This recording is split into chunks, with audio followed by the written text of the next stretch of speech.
In the heart of Moscow, under the expansive blue sky dotted with fluffy white clouds, a young man sits on a weathered wooden bench in Gorky Park. The vibrant blossoms of spring surrounded him, their colors a tapestry of reds, pinks, and yellows. Evgeny, dressed in a crisp Soviet uniform, leaned back with a content smile, reminiscing about his life in this grand city. "Ah, Moscow," he began, his voice warm and full of nostalgia. "Growing up here has been nothing short of a dream. The laughter of friends echoing through the streets, the thrill of the May Day parades, and the shimmering lights of the Bolshoi Theater at night. There's magic in the air." He paused, glancing at the towering spires of the Kremlin, each one a sentinel of history. I remember the first time I stood in Red Square, feeling the weight of the past and the promise of the future. It's a city that breathes life, that pulses with dreams and aspirations. But this spring is especially joyful for me. I've met someone. Her name is Natasha. She's brilliant, with a smile that lights up my darkest days. I plan to ask her to be my wife. Can you imagine? A life together, filled with dreams and laughter. I can already picture our little apartment, filled with warmth and hope, and the sounds of our future children playing in the streets. Just then, the serene atmosphere was shattered by the roar of an engine overhead. Siren sounds. Alexei's gaze shot up to the sky, his smile fading. A warplane zoomed past, its silhouette stark against the sunlit backdrop. The sound of its engines rumbled ominously, cutting through the joy of the moment. Wrinkles of war, the harsh realities of combat.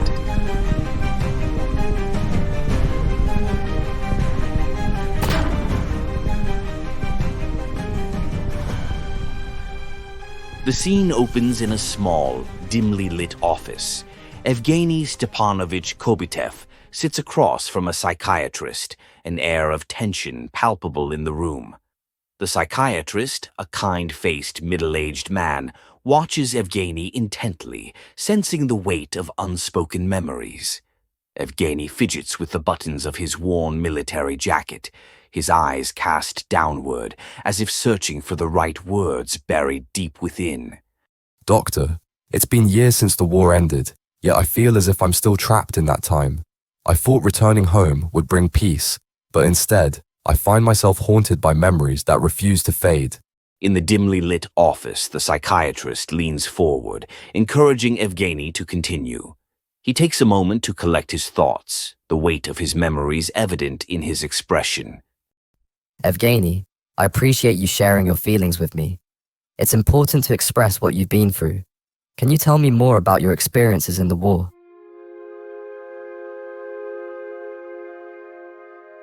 It feels like a lifetime ago. The battles, they were relentless. I remember the first time I saw a friend fall. Sergei, we were just boys, laughing one moment, and then he was gone. I can still hear the echo of that gunshot, the silence that followed. It's like a shadow that follows me everywhere. That kind of trauma can have a profound impact. How did you cope with the loss at the time? I tried to stay strong. We were taught to be brave, to push through the pain. But inside, I was crumbling. I remember nights spent lying awake, listening to the cries of the wounded. I didn't know how to process it. We just kept fighting, pushing forward, as if that would somehow erase the pain. And now? How do those memories affect you today? They haunt me. I look at my family and I see their concern. They don't understand the ghosts I carry. Sometimes I feel like I'm living in two worlds, the one where the war is over and the one where it never truly ended. I want to be present for them, but I often feel distant, lost in my thoughts. It's understandable to feel that way after such experiences. Have you found any moments of peace or clarity since returning home? Occasionally. There are small moments, watching my children play, hearing laughter. But then, just as quickly, those moments can be overshadowed by memories of the battlefield. I've tried to talk about it with my family, but I don't think they fully grasp the depth of what I went through.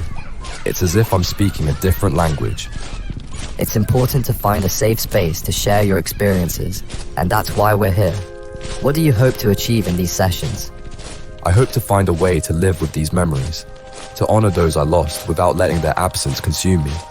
I want to reclaim my life, to be a father and a husband without the shadows of war hanging over me.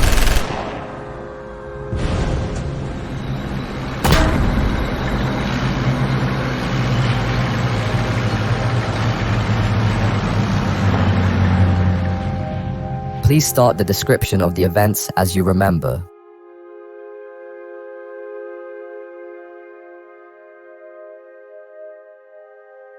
My name is Evgeny Stepanovich Kobytev. I was born on December 25th, 1910, in the village of Altai. My childhood was filled with dreams of art, of capturing the beauty of life through my brush.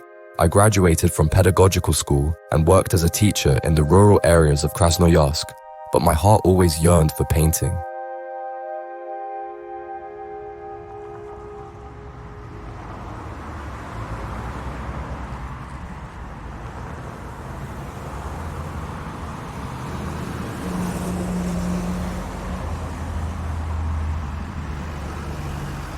In 1936, my dream came true when I began studying at the Kiev State Art Institute. I graduated with honors in 1941, ready to embrace a life of creativity. My passion was painting, especially portraits and panoramas from daily life.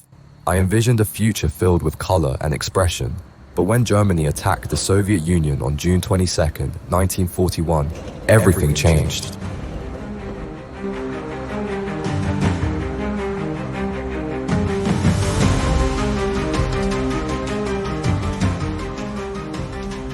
The world I knew crumbled as quickly as my dreams.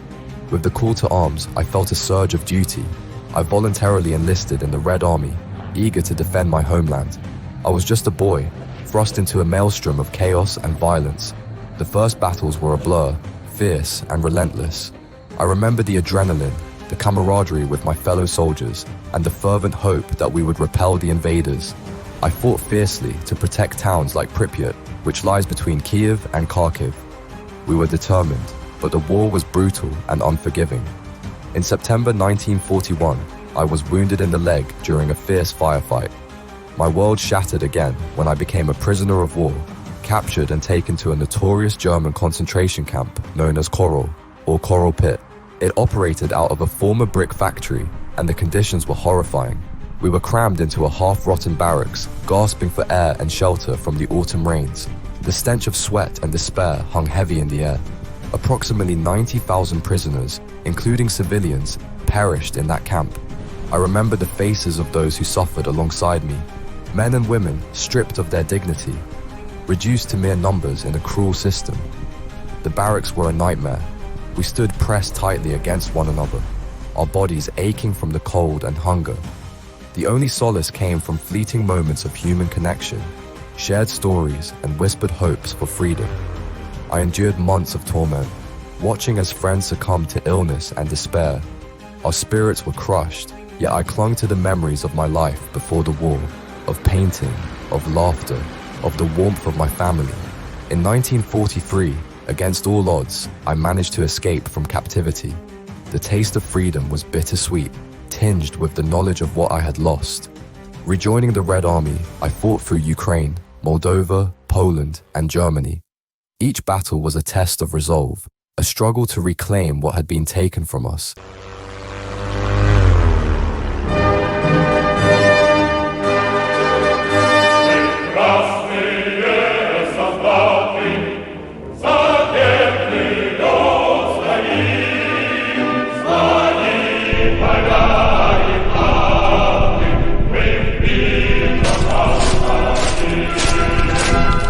I witnessed horrors that words cannot capture, cities reduced to rubble, families torn apart, and the anguished cries of the wounded.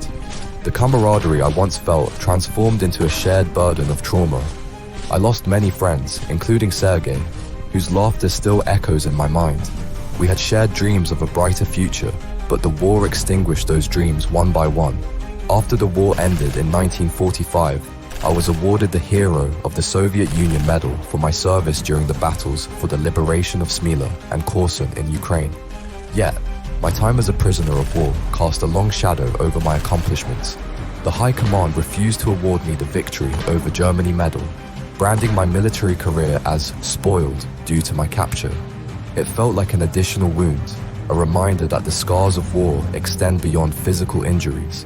Returning home should have been a moment of joy, but instead, I found myself grappling with the ghosts of my past. My family welcomed me with open arms, but I could see the worry in their eyes. They had lost so much during those years, just as I had. I wanted to be present for them, to embrace them fully, but the memories of war loomed large, casting a shadow over our reunion.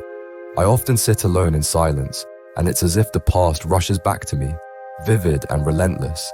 The faces of my fallen comrades haunt my dreams, their voices echoing in the night. I have nightmares, waking up screaming, drenched in sweat, reliving those moments of terror. I try to share my experiences with my family, but it's like speaking a different language. They can't fully grasp the depth of what I endured, the toll it took on my spirit.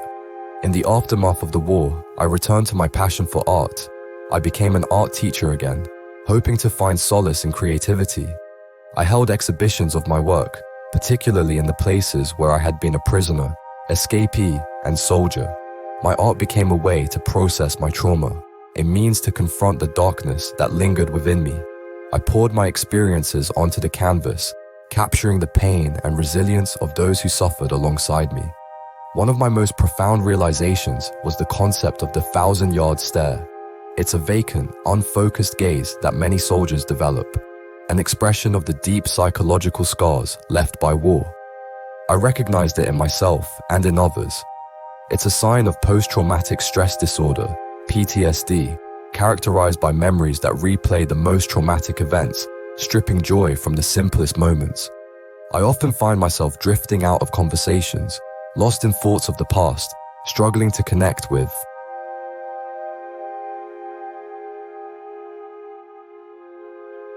Evgeny pauses, his eyes glistening with unshed tears. He looks at the psychiatrist, searching for understanding, before slowly stepping back into the shadows, the weight of his memories lingering in the air. As the session concludes, Evgeny wipes away tears, feeling a mix of relief and lingering sorrow. The psychiatrist offers reassurance, encouraging him to continue sharing his story.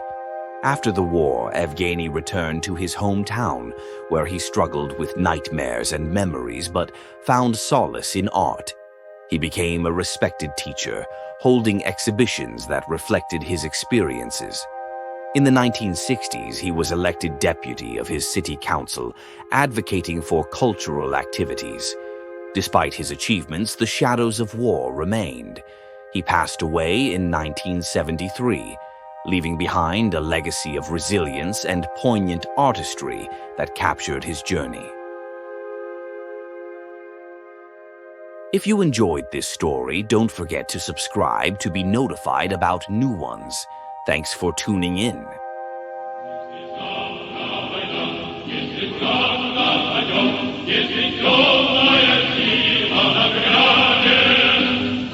Yes,